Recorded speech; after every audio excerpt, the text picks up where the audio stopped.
श्रीराम समर्थ. श्री गणेशाला, शारदेला, समर्थ सद्गुरूंना, सुतांना, सनकादिकांना, शुकाचार्यांना वंदन करून क्षणभर नामस्मरण करू. श्रीमद भागवत सारामृत कथेचे श्रवण करू. ओम नमो भगवते वासुदेवाय.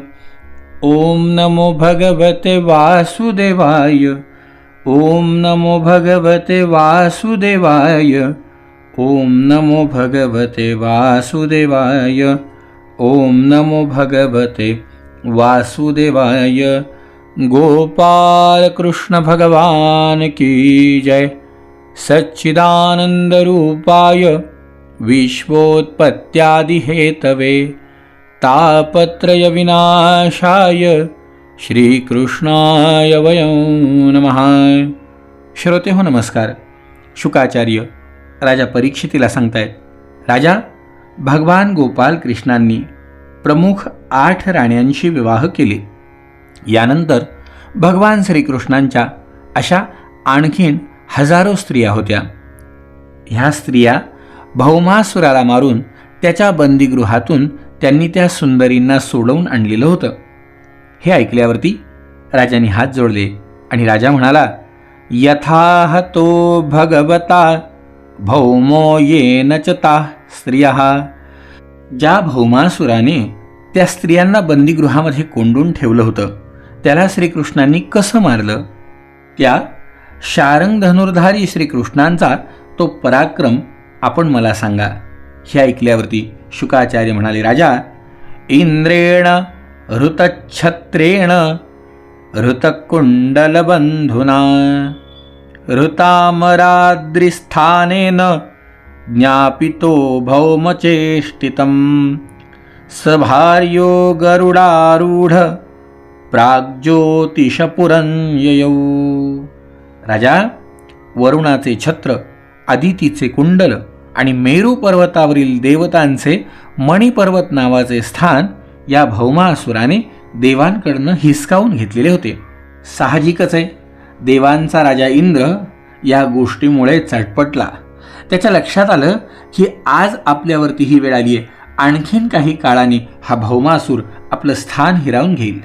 मग काय हो, या इंद्राने भगवान गोपाल कृष्णांना अथपासून इथेपर्यंत सगळा घटनाक्रम सांगितला.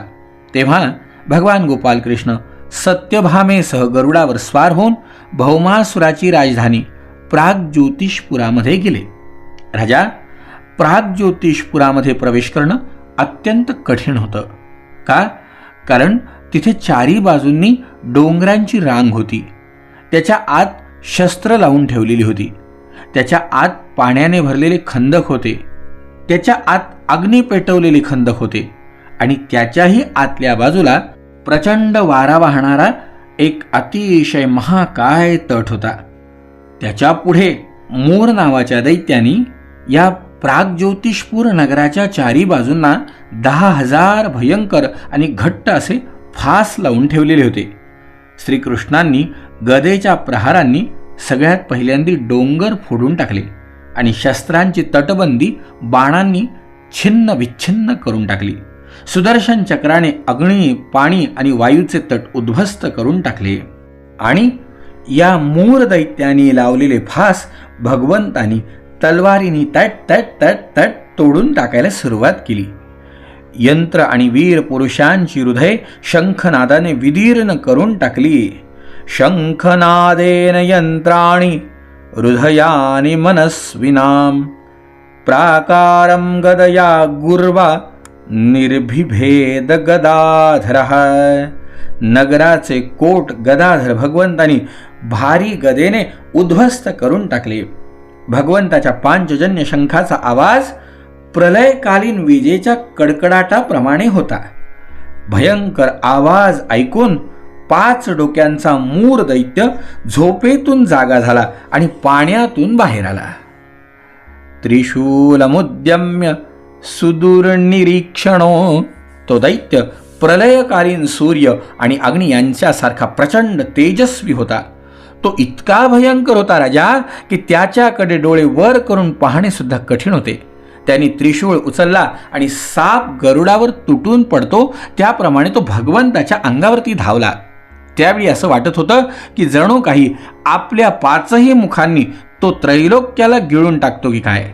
त्यांनी आपला त्रिशूळ प्रचंड वेगाने फिरवून गरुडावरती फेकला आणि नंतर आपल्या 5ही मुखांनी तो गंभीर गर्जना करू लागला. त्यांनी केलेला प्रचंड आवाज पृथ्वी, आकाश, पाताळ आणि 10 दिशांना पसरून सर्व ब्रह्मांडामध्ये घुमारा घालू लागला. मूर दैत्याचा त्रिशूळ गरुडाकडे येताना पाहून त्यांनी 2 बाण मारले. त्यामुळे त्याच्या त्रिशूळाचे 3 तुकडे झाले. त्याचबरोबर मूर दैत्याच्या तोंडात सुद्धा भगवंतांनी पुष्कळसे बाण मारले. यामुळे दैत्यानेही चिडून भगवंताच्या अंगावर गदा फेकली. पण श्रीकृष्णांनी आपल्या गदेच्या प्रहाराने मूर दैत्याच्या गदेचा आपल्यापर्यंत येण्यापूर्वीच चुरा करून टाकला. आता तो शस्त्रहीन झाल्यामुळे आपले हात उंचावून श्रीकृष्णांच्या अंगावर धावून येऊ लागला. तेव्हा त्यांनी आपल्या चक्राने सहजपणे त्याचे 5ही मस्तक छाटून टाकले. राजा, मस्तक छाटली जाताच दैत्याचे प्राणोत्क्रमण झाले आणि ज्याप्रमाणे इंद्राच्या वज्राने शिखर तोडलेला एखादा पर्वत समुद्रात कोसळतो त्याप्रमाणे तो दैत्य पाण्यामध्ये पडला. ताम्र, अंतरिक्ष, श्रवण, विभावसू, वसू, नभस्वान आणि अरुण असे मूर दैत्याचे 7 मुलं होते. आपल्या पित्याच्या मृत्यूने ते अत्यंत शोकाकुल झाले आणि बदला घेण्यासाठी म्हणून क्रोधयुक्त होऊन शस्त्रास्त्रांनी सुसज्ज झाले. पीठ नावाच्या दैत्याला आपला सेनापती बनवून भौमासुराच्या आदेशावरून त्यांनी भगवान गोपाल कृष्णांवरती चढाई केली. मग काय हो, त्यांच्याशी भगवंताचं युद्ध सुरू झालं. तिथे जाऊन अत्यंत क्रोधाने त्यांनी भगवान श्रीकृष्णांवर बाण, खड्ग, गदा, शक्ती, रोष्टी, त्रिशूळ आदी शस्त्रांचा वर्षाव करायला सुरुवात केली. भगवंताची शक्ती अमोघ असल्यामुळे त्यांनी आपल्या बाणांनी त्यांच्या शस्त्रांचे 3 तुकडे केले. राजा, भगवंत आणि सेनापती पीठ आदी दैत्यांची मस्तक, मांड्या, हात, पाय आणि कवच तोडून त्यांना यमसदनाला पाठवलं. जेव्हा पृथ्वीपुत्र नरकासुराने हे पाहिलं, भगवान श्रीकृष्णांच्या चक्र आणि बाणांनी आपल्या सेनापतींचा संहार झालाय, तेव्हा त्याचा क्रोध अनावर झाला. समुद्रातून उत्पन्न झालेल्या आणि मध पाझरणाऱ्या उन्मत्त हत्तींची सेना घेऊन तो नगराच्या बाहेर आला. त्यांनी पाहिलं की सूर्याच्या वर विजेसह पावसाळ्यातील काळा मेघ शोभावा त्याप्रमाणे भगवान श्रीकृष्ण आपल्या पत्नीसह आकाशामध्ये गरुडावरती बसलेत. भौमासुराने स्वतः भगवंतावर शतघ्नी नावाची शक्ती फेकली आणि त्याच्या सगळ्या सैनिकांनी सुद्धा एकदम त्याच्यावर आपली शस्त्रास्त्र सोडली. भगवान श्रीकृष्ण चित्रविचित्र पंख असणारे तीक्ष्ण बाण नरकासुराच्या सैन्यावर सोडू लागले. त्यामुळे लगेचच भौमासुराच्या सैनिकांचे हात, मांड्या, मुंडके आणि धड तुटून खाली पडायला लागले. राजा, हत्ती आणि घोडे सुद्धा मरून पडायला लागले. भौमासुराच्या सैनिकांनी भगवंतावर जी शस्त्रास्त्र चालवली होती त्यापैकी प्रत्येक भगवंतांनी 3 तीक्ष्ण बाणांनी तोडून टाकायला सुरुवात केली.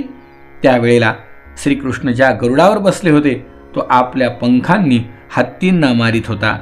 तसंच चोचीने आणि नखांनी त्यांनी हत्तींना घायाळ करायला सुरुवात केली. अशा प्रकारचं सुरू असलेलं युद्ध पाहून घाबरून रणांगण सोडून नगरामध्ये अनेक जण पुन्हा वापस फिरायला लागले. तिथे आता एकटा भौमासूर लढत राहिला. गरुडाच्या माराने घायाळ होऊन आपली सेना पळून जाऊ लागली. हे पाहून त्यांनी त्याच्यावर वज्राला सुद्धा निष्प्रभ करणारी शक्ती फेकली, परंतु तिच्या माराने गरुड जरा सुद्धा विचलित झाला नाही. फुलांच्या माळेच्या प्रहाराने हत्ती विचलित होऊ नये तसा तो शांत उभा होता. सर्व प्रयत्न निष्फळ झालेले पाहून त्यांनी भगवान गोपाल कृष्णांना मारण्यासाठी हातामध्ये त्रिशूळ घेतला, पण तो त्यांनी फेकण्यापूर्वीच भगवान गोपाल कृष्णाने तीक्ष्ण धारेच्या चक्राने हत्तीवर बसलेल्या भौमासुराचं मस्तक उडवलं. गोपाल कृष्ण भगवान की जय. राजा, त्याचे कुंडल आणि सुंदर किरीटाने झगमगणारे मस्तक जमिनीवर पडलेले पाहून भौमासुराचे संबंधी हाय हाय करू लागले, ऋषी वा वा म्हणू लागले आणि देव भगवंतावर पुष्पवृष्टी करीत भगवंताची स्तुती करू लागली. तेव्हा पृथ्वी भगवंताकडे आली. तिने भगवान गोपाल कृष्णांच्या गळ्यामध्ये वैजयंती माळ आणि वनमाळा घालून आधी तिची तापवलेल्या सोन्याप्रमाणे चमकणारी रत्नजडित कुंडल भगवंताला दिली. त्याचबरोबर वरुणाचे छत्र आणि एक मौल्यवान रत्न त्यांना दिल्या गेले. राजन, मोठमोठ्या देवतांनी पूजन केलेल्या त्या विश्वेश्वरांना प्रणाम करून हात जोडून भक्तिभावयुक्त अंतःकरणाने पृथ्वीने भगवंताची स्तुती केली. नमस्ते देवदेवेश शंखचक्रगदाधरः भक्तिच्छोपात्तरूपाय परमात्मन्नमोऽस्तुते. नमः पंकजनाभाय नमः पंकजमालिने नमः पंकजनेत्राय नमस्ते पंकजांघ्रये. नमो भगवते तुभ्यं वासुदेवाय विष्णवे पुरुषायादिबीजाय पूर्णबोधाय ते नमः. राजा, पृथ्वी अशा प्रकारे स्तुती करतीये. अहं पयो ज्योतिरथानिलो नभो मात्राणि देवा मन इंद्रियाणि कर्ता महानित्यखिलं चराचरं त्वय्यद्वितीये भगवन्नयन भ्रमः. हे भगवान, मी पृथ्वी, जल, अग्नी, वायू, आकाश, पंच तन्मात्रा, मन, इंद्रिय आणि त्यांच्या अधिष्ठात्री देवता, अहंकार, महत्त्व असे संपूर्ण चराचर जग आपल्या अद्वितीय स्वरूपामध्ये भ्रमामुळेच पाहत आहोत. हे शरणागत भवभयभंजना, माझा पुत्र असलेला भौमासुराचा हा भगदत्त नावाचा पुत्र भयभीत झालाय. मी याला आपल्या चरण कमलांजवळ घेऊन आली आहे. प्रभो, आपण याचे रक्षण करावे आणि जे साऱ्या जगाचे पाप ताप नष्ट करणारे आहेत ते करकमल याच्या मस्तकावरती ठेवावे. या भूमीचा पुत्र असलेला हा भौमासूर, याचा हा पुत्र भगदत्त भगवंताच्या चरणावर पृथ्वीने अर्पण केला. राजा, पृथ्वीने भक्तिभावाने विनम्र होऊन जेव्हा अशा प्रकारे भगवान श्रीकृष्णांची स्तुती करून प्रार्थना केली, तेव्हा त्यांनी भगदत्ताला अभयदान दिले आणि सर्व प्रकारच्या संपत्ती संपन्न करून या भौमासुराच्या राजवाड्यामध्ये भगवंतांनी प्रवेश केला. तिथे गेल्यावर भगवंतांनी पाहिलं की भौमासुराने राजांना जिंकून त्यांच्या 16,000 राजकुमारी तिथे आणून ठेवल्या होत्या. अंतपुरात आलेल्या नरश्रेष्ठ भगवान श्रीकृष्णांना जेव्हा त्या राजकुमारींनी पाहिलं, तेव्हा त्या अत्यंत मोहित झाल्या आणि त्यांनी आपल्या भाग्यानेच आपल्याला मिळवून दिलेल्या त्यांना मनोमन प्रियतम पती म्हणून वरलं. राजाच्या कुमारिकांपैकी प्रत्येकीने स्वतंत्रपणे आपल्या मनातला हाच भाव बाळगला की हे श्रीकृष्ण आपले पती व्हावेत आणि विधात्याने आपली ही अभिलाषा पूर्ण करावी.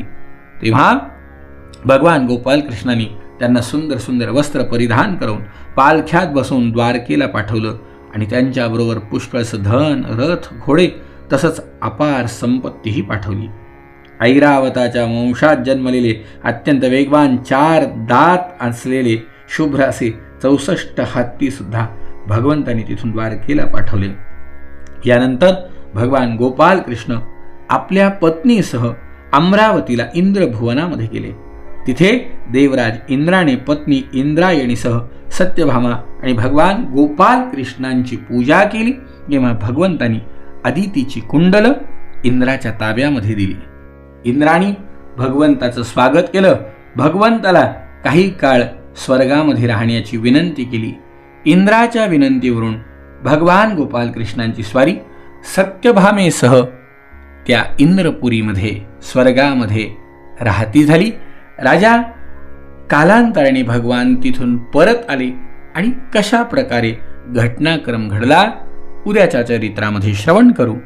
जय जय रघुवीर समर्थ.